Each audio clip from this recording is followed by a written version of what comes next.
What is a good iPhone browser with built-in VPN and ad block?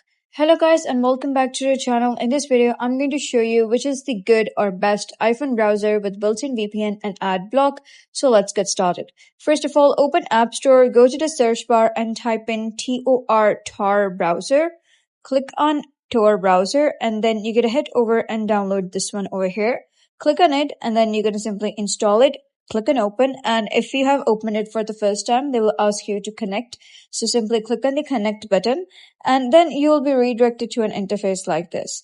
So you're going to head over. If you wish to use it as VPN, you can simply click on this toggle button and just connect it. And you can simply use the browser in this application as well. To do that, you can click on private browser over here. And then you can simply head over, search for anything with safe VPN and ad blocking capabilities. So that's it for today's video. If you found this video helpful, give it a thumbs up and don't forget to subscribe for more helpful tutorials. I'll see you in the next video.